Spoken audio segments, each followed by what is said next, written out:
Merci beaucoup. Il me revient le plaisir immense d'animer cette dernière table ronde et qui a un titre assez lourd, je vous le dis tout de suite, puisqu'il s'agit de la société 5.0. Alors, qu'est-ce qu'on entend par 5.0 ? Ben, c'est un futur qui remettrait les humains à leur place, pour ainsi dire, et une société qui s'interrogerait en fond sur le bien fondé de ses activités, aux humains bien sûr, et sur ses objectifs et son rapport à l'environnement. On pourrait définir cette société comme ça. Alors, chercher la juste place des humains, c'est aussi sans doute s'intéresser aux effets multiples et systémiques de toutes les activités humaines dans le monde. Un grand programme. Et c'est une ère, je vous rappelle que les activités humaines aujourd'hui ont un tel impact sur la planète que de nombreux chercheurs sont aujourd'hui en train de parler d'une véritable ère anthropocène. Donc pour comprendre et surtout pour agir sur les effets systémiques des activités humaines, il apparaît de plus en plus nécessaire de mobiliser des approches transversales, mais pas simplement des approches transversales simples, c'est-à-dire des approches qui croisent évidemment non seulement l'ensemble des acteurs territoriaux, mais aussi tous les savoirs qui sont disponibles, et tout cela à des échelles multiples et à des dimensions également très diverses. On parle d'approches globales et locales, etc., qu'il faut constamment croiser. Alors c'est ce que nous allons essayer de voir de manière modeste, mais quand même importante, avec les trois exposés de la table ronde. Deux vont nous renvoyer à des modalités nouvelles d'action impliquant de manière transversale des acteurs sociaux. La troisième intervention renvoie, elle, plutôt à un type d'activité émergent qui tente de faire travailler ensemble plusieurs disciplines scientifiques et d'obtenir des approches transversales sur les effets polluants des activités humaines, notamment ici l'atmosphère urbaine. Donc on va s'éloigner un petit peu de la question du recyclage, etc., mais pour aborder les conditions d'amélioration des activités productives pour une ville plus durable et désirable en multipliant toutes les approches transversales qui associent au mieux les divers acteurs des territoires et les savoirs scientifiques et techniques et pratiques qui sont disponibles. Donc la première intervention, c'est celle de Mélanie Marcel. Je pense là, le temps qu'elle se présente, je vais la présenter sur ce qu'elle fait. Donc, Mélanie Marcel est ingénieure diplômée de l'EPSI à Paris et qui est spécialiste de physique des ondes et des neurosciences. Et Mélanie Marcel a débuté sa carrière en travaillant sur les interactions machine-cerveau. Et en 2012, elle a créé une start-up qui s'appelle SoScience, spécialisée dans la recherche et l'innovation responsable. Une approche R&D qui comprend les impacts sociaux et environnementaux dans les processus d'innovation, ce qui nous intéresse au premier chef, bien entendu. Et Mélanie Marcel a développé une connaissance approfondie de la recherche de l'innovation responsable, RRI, qui a conduit à sa sélection comme expert par la Commission européenne afin de participer à la définition du concept. Alors, elle conseille les acteurs privés comme publics sur les nouvelles pratiques innovantes en matière de recherche. Et vous l'aurez compris, elle est passionnée de l'intersection entre innovation et impact global. Et Mélanie Marcel est également vice-présidente du conseil scientifique de la Fondation Maïf et administratrice du mouvement Impact France. Voilà, elle va nous présenter un travail conduit au sein de SoScience sur quel outil d'innovation responsable pour les territoires durables. Je propose que chacun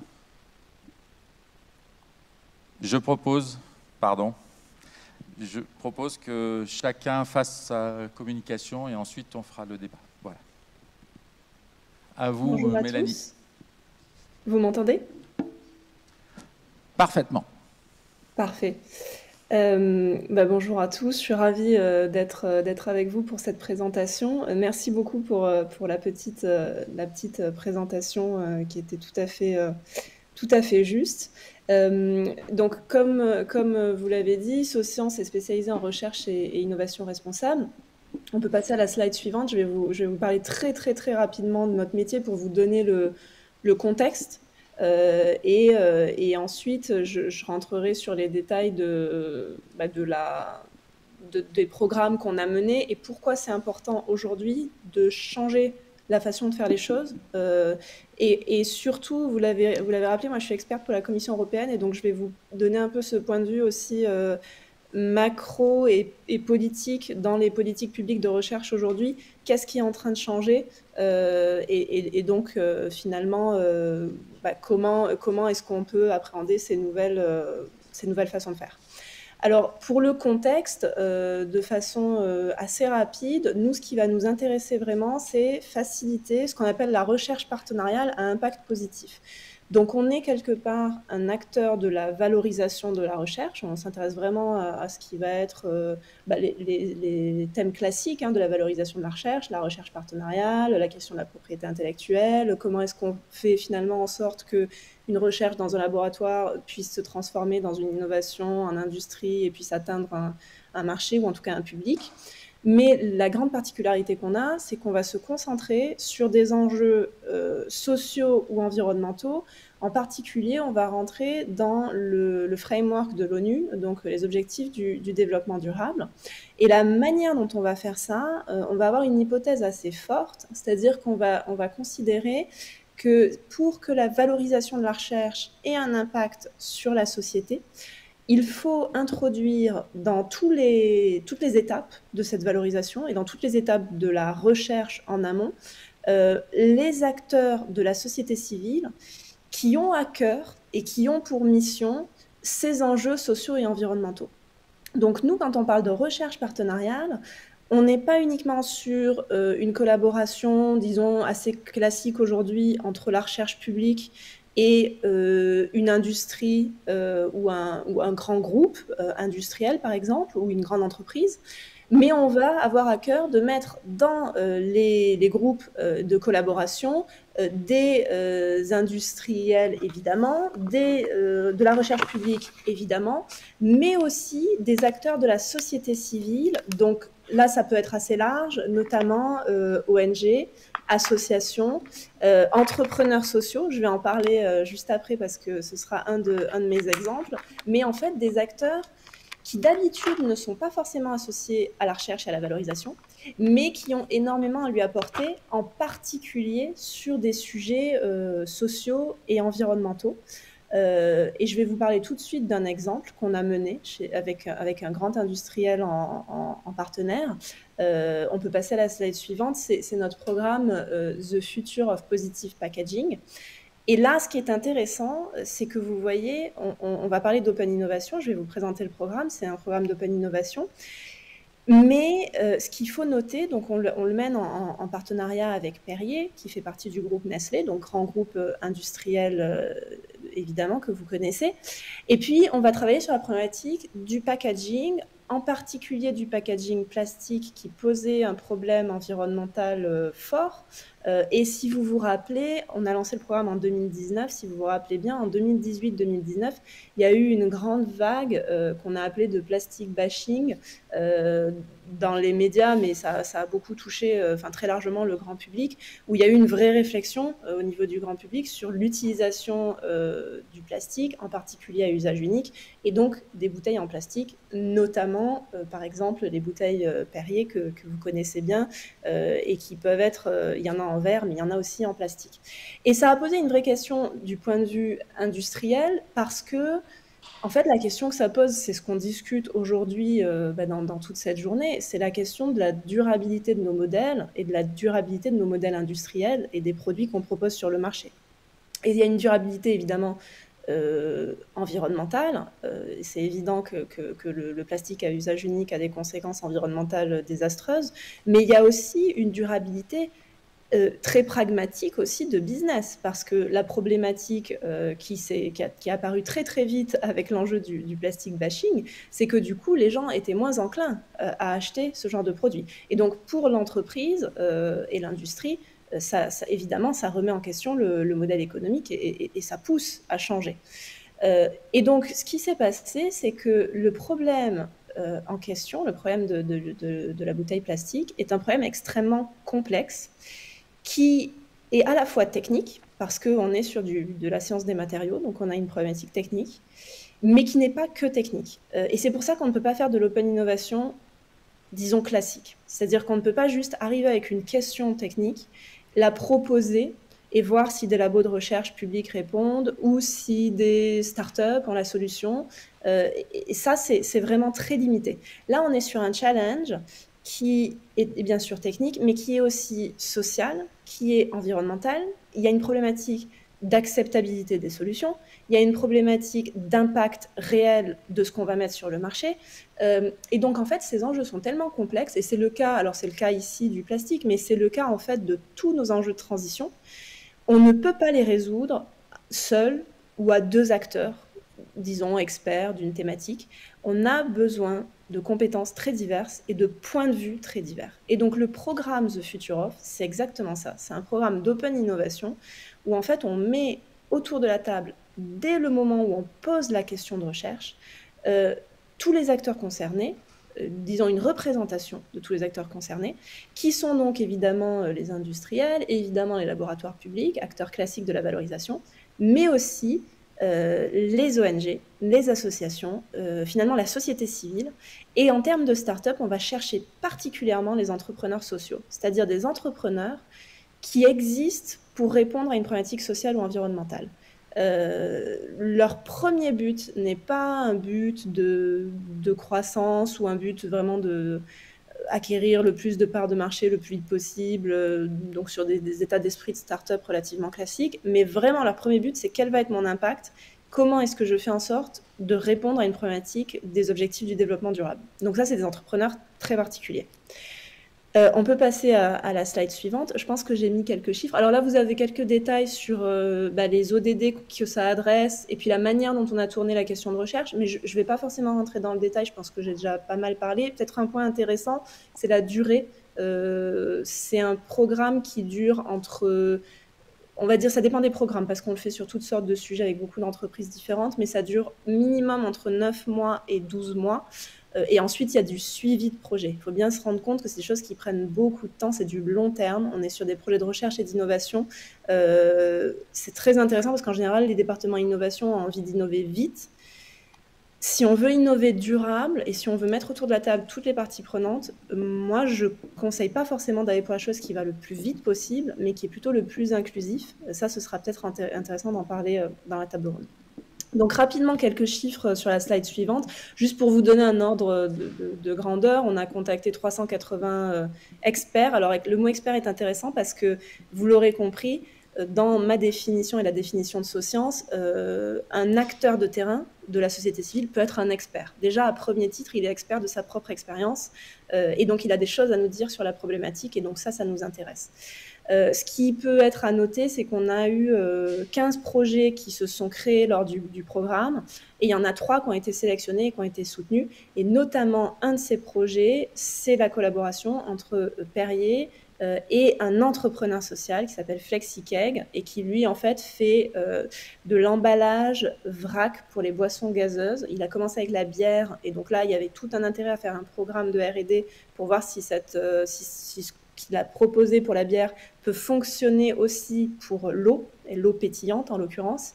Et donc là, ce qui est très intéressant, c'est que quand on commence à se tourner vers des entrepreneurs sociaux, on peut aussi changer de modèle, c'est-à-dire qu'on n'est plus sur la vente en bouteille. Alors évidemment, ça touche les business models, enfin voilà, ça touche énormément de choses, la distribution, bien entendu. Mais on se retrouve sur des choses extrêmement différentes et donc on pense complètement en dehors de ce qui se faisait à l'époque chez Nestlé et chez Perrier. Et donc on commence à réfléchir, est-ce qu'on pourrait effectivement proposer du Perrier à la pression dans les bars, proposer du Perrier en vrac. Enfin voilà, c'est ce genre de questions qui commencent à apparaître parce que l'entrepreneur social était tellement convaincu de l'importance finalement de se débarrasser de l'emballage unique pour aller sur d'autres formats avec moins d'impact écologique, que finalement ça a embarqué aussi le grand groupe. Et donc là, il y a une série de prototypes, de tests pour réfléchir à ces questions-là. On peut passer du coup à la slide suivante. Je pense que c'est ma dernière slide. Moi, ce que j'aimerais aussi vous dire, donc là, je vous donne un exemple très concret de comment est-ce qu'en réunissant des partenaires très différents, parfois des personnes qui ne sont pas du tout habituées au processus classique d'open innovation ou de recherche et innovation, on arrive à sortir des sentiers battus, surtout à remettre les enjeux sociaux et environnementaux au cœur de la démarche, pour répondre à des objectifs extrêmement complexes. Et ça, c'est pas un détail, c'est en train d'être une vraie vague, vraiment changer en profondeur les pratiques. Et notamment, je voulais vous parler de ce dernier projet Mosaïque. Ça, c'est un projet européen, donc lancé par la Commission européenne, dans lequel Socience est partenaire, et donc je peux vous en parler en détail si ça vous intéresse. Mais ce qui est très intéressant, c'est que le but de Mosaïque, c'est de vraiment réfléchir des modèles de co-création pour répondre à ce qui s'appelle aujourd'hui dans Horizon Europe les missions. Et donc, le nouveau programme de financement de la recherche européen a mis en place ce qu'on appelle des missions, c'est-à-dire des sujets extrêmement complexes. Il y en a un, par exemple, sur la ville durable, donc ça tombe bien. Et en fait, un des critères nécessaires pour être financé à travers ces missions, c'est d'associer le citoyen à la réponse. Et donc, en fait, à la création de solutions et à tout le programme de R&D qu'on va créer, qu'on va monter autour de la mission. Et donc, Mosaïque, son but, c'est vraiment de faire en sorte qu'on ait des modèles solides et robustes, un peu comme les programmes The Future of que je viens de vous présenter, que les acteurs qui font ces missions peuvent utiliser, reprendre, mettre en œuvre, parce qu'évidemment, c'est pas évident d'avoir les citoyens et la société civile avec soi quand on n'a pas l'habitude. Et donc, Mosaïque développe ce genre de programme-là. Pourquoi c'est important et intéressant à deux titres. D'un point de vue pragmatique, c'est des évolutions des politiques publiques de financement de la recherche. Donc très vite, les acteurs vont devoir comprendre ce que ça implique et comment on met ça en œuvre, parce que voilà, les fonds vont bientôt être conditionnés à ce type d'innovation assez différente. Et la deuxième, c'est évidemment pour des enjeux sociaux et environnementaux, l'association des citoyens notamment est extrêmement importante pour bien répondre à ces problématiques, parce qu'il y a des enjeux d'acceptabilité, mais aussi parce que ce sont les experts de leur territoire, ce sont les experts des problématiques, et donc en fait, ça a une valeur absolument inestimable de les avoir dans les projets de R&D. Évidemment, il faut arrêter de les considérer juste comme des récipiendaires ou des consommateurs, mais il faut vraiment les voir comme des personnes qui peuvent co-créer les solutions, et des solutions qui auront beaucoup plus de valeur. Donc voilà, voilà pour mon intervention, et au plaisir d'en parler plus en détail dans les questions ou dans la table ronde. Merci beaucoup pour cette intervention, donc, qui nous rappelle qu'il y a des citoyens et qu'il est bon de... Mais ce n'est pas sans poser quelques problèmes. Je pense que Anne Delos va rebondir sur ces questions-là, qui est que les citoyens, même s'ils sont experts de leur territoire, en règle générale, moi je parle de mon côté, je suis un peu sociologue, voilà, sans parler de lutte des classes, en règle générale, les citoyens sont rarement d'accord entre eux et ont tendance à se contredire, et voire parfois même individuellement à avoir des opinions différentes du jour au lendemain. Donc ça sera intéressant de développer sur comment on arrive à avoir des actions collectives dans des sociétés qui sont de plus en plus quand même individualisantes et individualisées. Je laisse la parole que je vais présenter quand même. Il n'y a pas de raison. Donc Anne Delos est docteur ingénieur en géologie, après avoir exercé 20 ans, c'est ça, dans le domaine de la gestion du passif environnemental, des activités industrielles. Anne a fondé en 2019 une société de l'économie sociale et solidaire qui s'appelle Ma Friche Urbaine, qui œuvre dans l'urbanisme transitoire. Et Ma Friche Urbaine cherche à renouer en fait tous les liens pour faire justement cité ensemble. C'est-à-dire, comme un des problèmes, mais précisément qu'on a du mal à faire citer ensemble, c'est comment on peut le faire. Et notamment, elle s'intéresse aux espaces délaissés, enfin Ma Friche Urbaine plus exactement, s'intéresse beaucoup aux espaces délaissés qui sont souvent délaissés suite à des cessations d'activité. Et dans ces cas-là, les sites peuvent demander des années avant de retrouver une activité ou de nouveaux usages. Et l'occupation temporaire des lieux par les acteurs en recherche d'espace, c'est une manière en fait de gérer la vacance, et sachant que la vacance c'est souvent synonyme de nuisance, de squat, de décharges sauvages, etc., qui peuvent augmenter largement les coûts de vacances avec le temps pour les propriétaires. Et donc l'occupation temporaire, ça permet aussi de préfigurer des usages futurs de les expérimenter et de mieux les adapter aux besoins des acteurs du territoire. Et évidemment, ces projets transitoires sont contraints par le temps. C'est-à-dire qu'il faut à la fois assez de temps pour qu'ils se développent, mais pas trop pour empêcher justement la circulation économique de la propriété. Et tout en ayant un modèle économique extrêmement frugal, parce que ça coûte cher et on n'a pas de moyens. Donc il faut... voilà. Mon micro n'est pas devant ma bouche, je le regrette. Ces projets sont aussi une opportunité de tester de nouveaux modes de gouvernance pour faire la ville. Voilà, et donc Anne Delos va nous présenter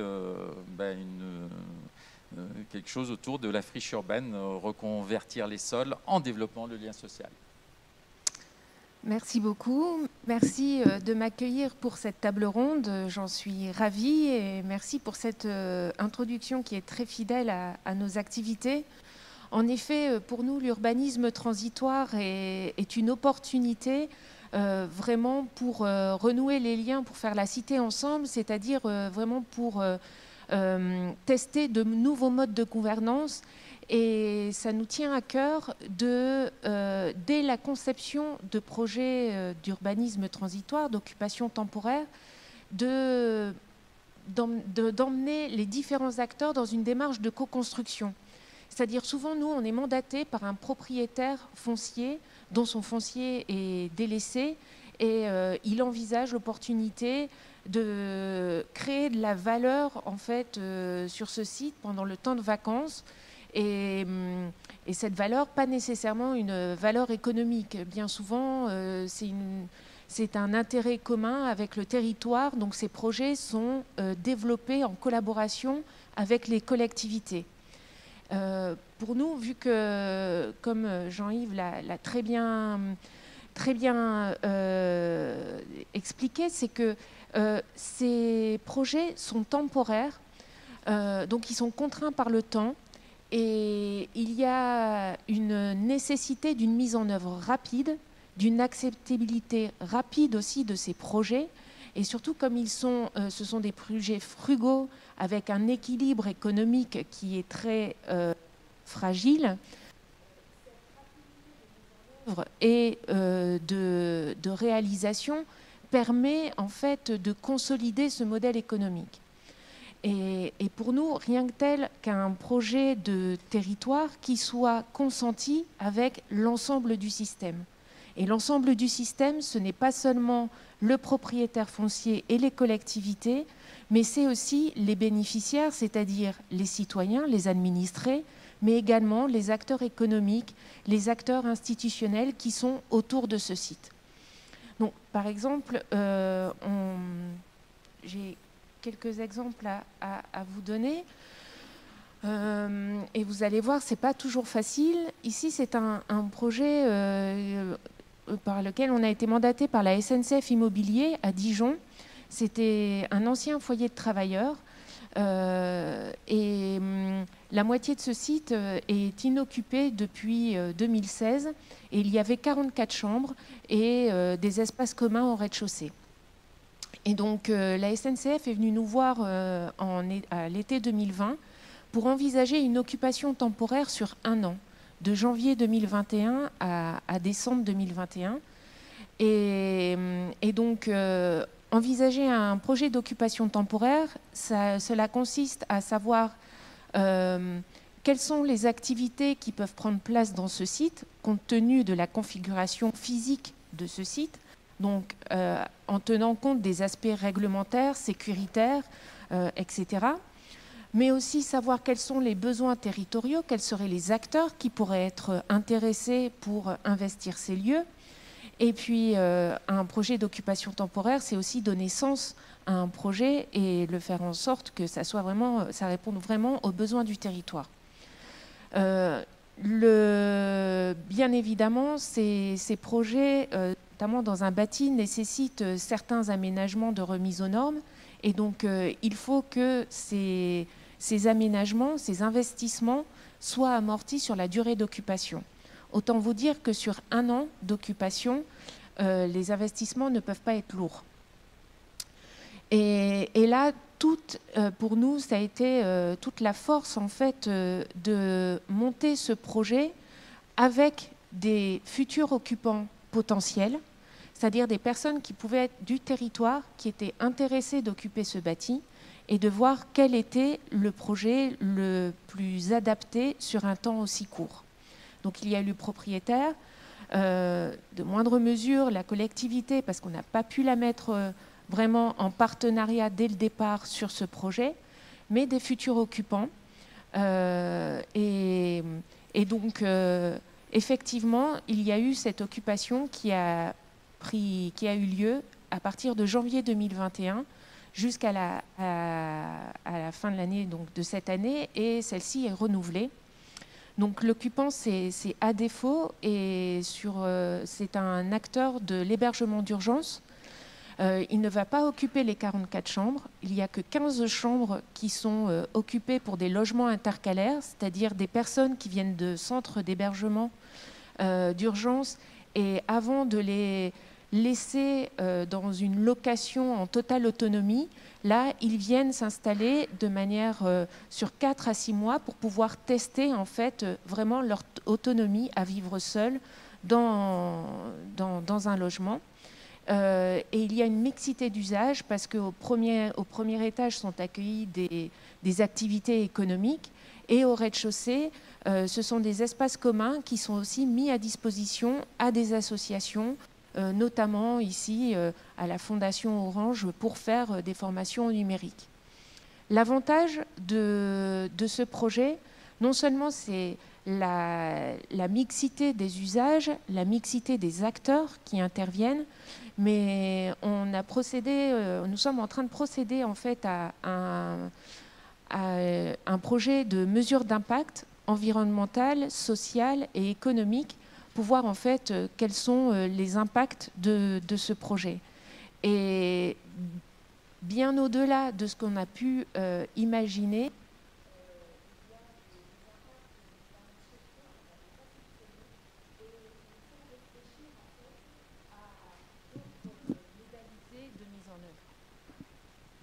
changement de micro, voilà, ça marche mieux. Donc là, compte tenu, on n'a pas pu, malheureusement, compte tenu de la vitesse de mise en œuvre de ce projet, de la demande qui était très pressante, de mettre vraiment tout le système en place. Par contre, on a un autre projet qui est demandé, notre donneur d'ordre, c'est LMH, Lyon Métropole Habitat, un des bailleurs sociaux de la métropole. En plein centre de quartier politique de la ville, à la Duchère, au château de la Duchère, ils vont reloger toute une des grandes bars de la Duchère. Il y a 700 logements, 900 personnes, et il va falloir requalifier en fait ce secteur urbain. Donc il y a tout un process de relogement qui va durer au moins 4 ans. Donc c'est une démarche qui est très très longue. Et en gros, il procède par le relogement un peu à une désertification de ce site. Et donc, la galette commerciale qui est au pied de cette barre, pour l'instant, est totalement inoccupée, et ils veulent l'occuper temporairement pour accompagner cette phase de relogement et faire en sorte que cette désertification ne soit pas synonyme de inactivité, et puisse aussi créer de la valeur, accompagner ce relogement, mais aussi accompagner les résidents qui vivent autour de cette tour. Donc, pour mieux répondre en fait à ces besoins de relogement et d'activité pour les résidents, on a mis en place tout un processus d'intelligence collective qui est basé sur la démarche du forum ouvert pour concevoir ce projet d'occupation temporaire. Donc dès la conception, d'impliquer à la fois les habitants, les collectivités, la métropole, le bailleur bien entendu, les résidents de LMH, mais aussi des résidences autour, ainsi que des institutions telles que les MJC, les associations qui œuvrent déjà sur ce quartier, et aussi les écoles, voilà, pour essayer d'avoir toutes les classes d'âge impliquées et définir au mieux ces activités qui vont prendre part dans cette galette pour s'assurer qu'elle réponde vraiment à un besoin, mais aussi qu'il y ait vraiment une contribution, un engagement et une participation de ces parties prenantes.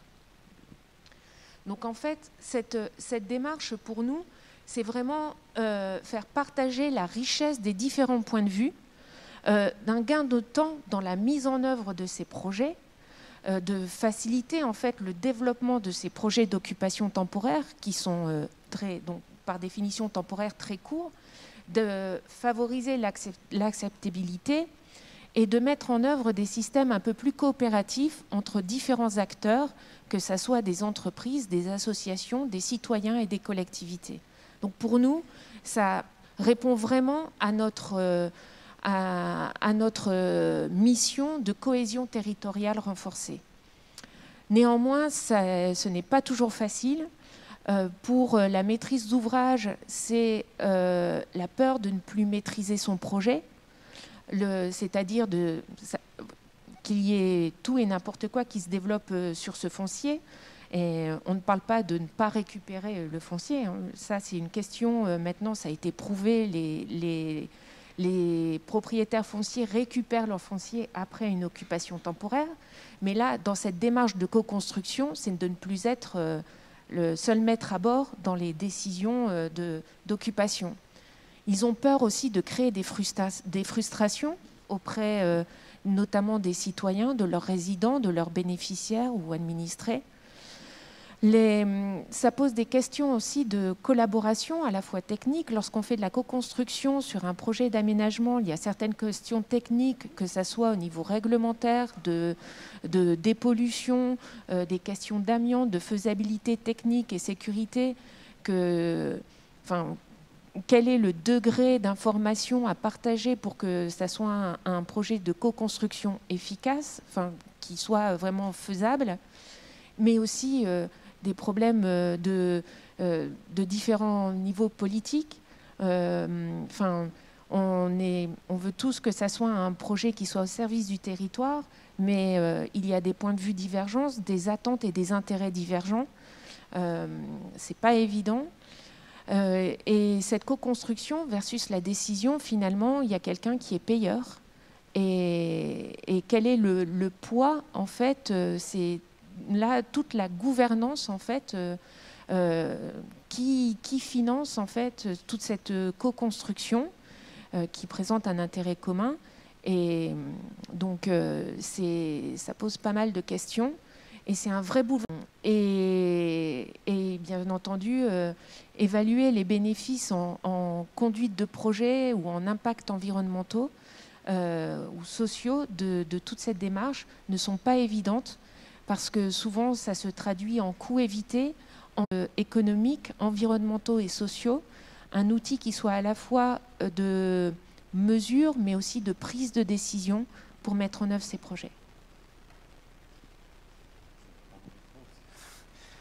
Merci beaucoup, Anne, pour cette présentation qui nous met devant les grandes difficultés qu'il y a quand même à faire des projets dans des sociétés complexes et ouvertes comme les nôtres, qui impliquent.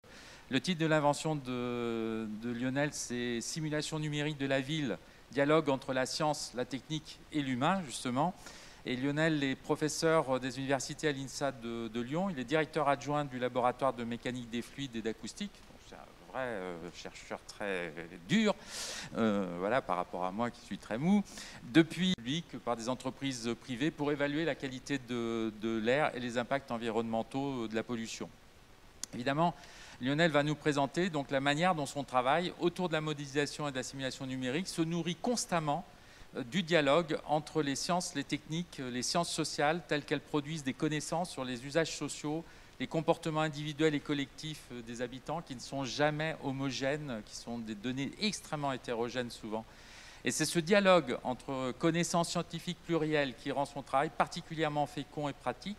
Et l'étude de l'atmosphère urbaine permet d'aborder des problématiques comme le confort thermique des piétons, l'effet du vent sur les structures, ou encore le transport et la dispersion de polluants. Et à travers quelques exemples illustrés de projets de recherche, il va nous permettre de découvrir les interactions qui s'établissent entre un grand nombre de disciplines urbaines allant des sciences physiques aux sciences humaines et sociales, associant l'ensemble des acteurs, des chercheurs et des laboratoires jusqu'aux citoyens. Voilà. Merci beaucoup. Bonjour à tous. Merci beaucoup pour l'invitation à intervenir dans ce colloque. Bon, tu as tout dit en fait. Donc je vais effectivement essayer d'être là pour témoigner un petit peu d'une tendance de fond qui a lieu dans le monde de la recherche, qui est de passer d'une recherche qui était très disciplinaire il y a 20 ou 30 ans à une recherche qui devient de plus en plus pluridisciplinaire, transdisciplinaire. Je vais donner quelques illustrations. Et au-delà du fait qu'on se parle entre chercheurs et scientifiques autour d'objets d'études, la ville en est un, l'environnement en est un, on essaye aussi d'associer de plus en plus les différents acteurs. Alors dans les différents acteurs, il y a des acteurs avec lesquels on avait peut-être un peu plus l'habitude de travailler, les acteurs économiques, les industriels, les startups qui innovent, mais aussi maintenant de plus en plus les acteurs institutionnels et les acteurs citoyens et associations de citoyens qui portent, comme ça a été dit auparavant, des paroles qui sont absolument importantes à entendre. Alors, juste, moi, mon sujet d'étude, c'est l'atmosphère urbaine. Et en fait, à travers quelques-unes du Progrès de Lyon, on peut voir toutes les situations qui mettent en jeu l'atmosphère urbaine, que ce soit de la pollution atmosphérique et de ses effets sur la santé, que ce soit des problématiques sociales en lien avec les différences d'impact que peut avoir la pollution sur différentes catégories sociales, que ce soit les problèmes climatiques, de réchauffement, de problèmes sanitaires associés, ou encore tout ce qui est risque industriel, voire risque terroriste avec la propagation de polluants toxiques dans l'atmosphère. Et pour répondre à ces questions-là, qui font un lien entre toutes les activités humaines, eh bien, il y a énormément de disciplines qui vont être en jeu. Ça va de la santé à l'épidémiologie, la sociologie, l'économie, la géographie, les transports, l'urbanisme, l'architecture, tout ce qui va concerner la prévision du trafic et des émissions de polluants, la biologie environnementale, les sciences des matériaux avec l'érosion des pneus, les problématiques de recyclage et de traitement des déchets qui sont aussi parfois source d'émissions de polluants, l'analyse des risques, gestion de crise, l'aide à la décision, mais aussi tout un ensemble de disciplines peut-être plus fondamentales, les mathématiques, les statistiques, la chimie, la physique, l'informatique, la géométrie, l'imagerie, mesures, capteurs, bref. Quasiment tous les champs disciplinaires scientifiques sont invoqués quand on s'intéresse à une problématique aussi transversale qu'est la ville et qu'est l'environnement urbain. Alors, on pourrait aborder cela en étant juste mécanicien des fluides comme je suis, c'est-à-dire regarder les choses dans son laboratoire de façon extrêmement fondamentale, essayer de comprendre pourquoi les polluants se mélangent, se dispersent, s'étalent, comprendre comment la turbulence, les équations vont régir tout ça. Et c'est un réel risque, une réelle ornière dans laquelle on peut vite retomber. Mais voilà, ce que je voudrais témoigner, c'est que de plus en plus, à travers les initiatives individuelles, mais aussi à travers des initiatives collectives comme des LabEx, des laboratoires d'excellence, comme l'intelligence des mondes urbains, des instituts Carnot, des différents appels à projets, il y a une tendance de fond pour travailler ensemble autour de mêmes projets. Alors, je vais passer rapidement sur nos outils d'études. Nous, on travaille en laboratoire, on fait des maquettes de villes à échelle réduite pour étudier la pollution. On fait également des simulations numériques, par exemple pour étudier la propagation d'un incendie en milieu urbain, hein, comme celui de Notre-Dame. C'est-à-dire qu'on va découper la ville en petites boîtes et puis on va utiliser des logiciels de simulation pour calculer comment la pollution va se propager dans ces environnements. Je vais essayer de vous montrer, à travers quelques projets que l'on a pu être amené à développer, en quoi la pluridisciplinarité, elle est vraiment présente dans nos actions. Depuis plus de 20 ans, on développe au sein de notre laboratoire un logiciel qui s'appelle CIRAN, qui permet de simuler la qualité de l'air en milieu urbain. C'est un logiciel qui est utilisé dans une quinzaine de villes en France par les pouvoirs publics pour faire des cartographies de la qualité de l'air, c'est-à-dire des cartes comme celle-ci, avec les niveaux de concentration en polluants en chaque point d'un territoire. Ça sert à quoi? Ça sert à prédire la pollution du jour sur le lendemain. Ça sert à évaluer des scénarios pour demain, des scénarios d'une nouvelle rocade, d'une nouvelle route, d'une nouvelle usine, voir qu'est-ce qui se passera dans 20 ans quand une grande partie des véhicules seront électriques et quelle sera la pollution. Pour faire ça, on a besoin de croiser des disciplines. On a besoin de collègues informaticiens et géomaticiens qui vont nous permettre de faire une description en 3D extrêmement détaillée de la géométrie urbaine.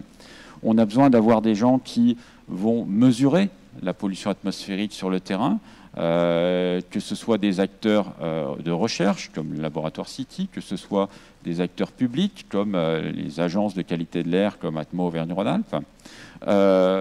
On a besoin de gens qui vont nous prédire le trafic, l'émission des polluants, avec toutes les technologies diverses qui vont être susceptibles d'émettre des polluants dans l'atmosphère. Et puis, on a besoin de travailler avec des gens du domaine de la santé.